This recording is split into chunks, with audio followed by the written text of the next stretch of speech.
Hello મિત્રો, મારી YouTube ચેનલમાં આપ સર્વનું હાર્દિક સ્વાગત છે। આજે આપણે ધોરણ 5 સ્વાધ્યાય પોથી ભાગ નંબર 3 અને વિષય પર્યાવરણ એકમ 9 ચઢીએ ઊંચા ચઢાણ આ એકમનું આજે આપણે સંપૂર્ણ સોલ્યુશન જોવાના છીએ। પહેલાં તો પ્રશ્ન 1 પ્રશ્ન જવાબ લખો। 1 તમારે પર્વતારોહણમાં જવાનું થાય તો તમે કઈ કઈ તૈયારી કરશો? પછી 2 તમે પર્વત પર ગયા છો ત્યારે તમે શું જોયું છે? 3 જો તમારા શિક્ષક તમને કોઈ પર્વતની મુલાકાતે લઈ જશે તો તમે શું કરશો? પછી 4 કેમ્પ ફાયર એટલે શું? તમે ક્યારેય તેમાં જોડાયા છો? એના પ્રશ્નો આપણે વિગતવાર લખવાના છે। હવે પ્રશ્ન 2 ખાલી જગ્યા પૂરો। તો પહેલામાં સાહસિક આવશે, બીજામાં પર્વતારોહક આવશે, ત્રીજામાં 8848 આવશે, ચોથામાં લાકડી આવશે, પાંચમામાં પ્લાસ્ટિક આવશે। હવે પ્રશ્ન 3 વિધાનોને ખરા છે કે ખોટા તે દર્શાવો। તો પહેલું વિધાન ખરું છે, બીજું ખોટું છે, ત્રીજું ખોટું છે અને ચોથું પણ ખોટું છે। હવે આગળ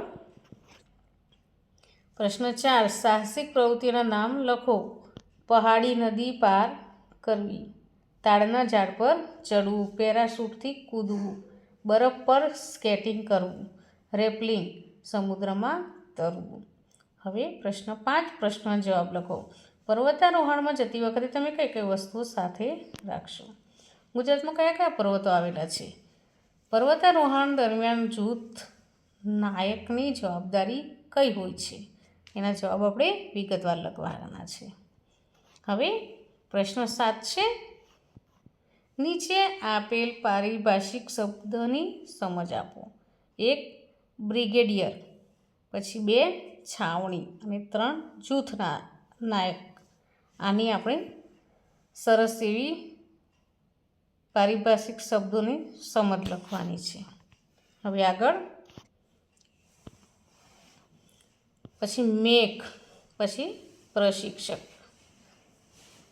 હવે પ્રશ્ન 8 પર્વતારોહણ દરમિયાન જરૂરી વસ્તુઓના નામ શોધો અને લખો। અહીં આપણે નામ આડાઅવળા આપેલા છે તે આપણે શોધવાના છે। તો પહેલું આવશે દોરડું, સાબુ, રૂમાલ, પાણીની બોટલ, કડી, પ્લાસ્ટિક શીટ, સિસોટી, ટોર્ચ, કોટ અને ખોરાકના પડીકા। તો મિત્રો અહીં આ સ્વાધ્યાય પોથીનો વિડીયો પૂરો થાય છે। જો તમને આ વિડીયો ગમ્યો હોય તો લાઈક, શેર અને સબસ્ક્રાઈબ ચોક્કસથી કરજો અને હા, જેને જરૂર હોય તેને શેર પણ કરજો। Bye bye.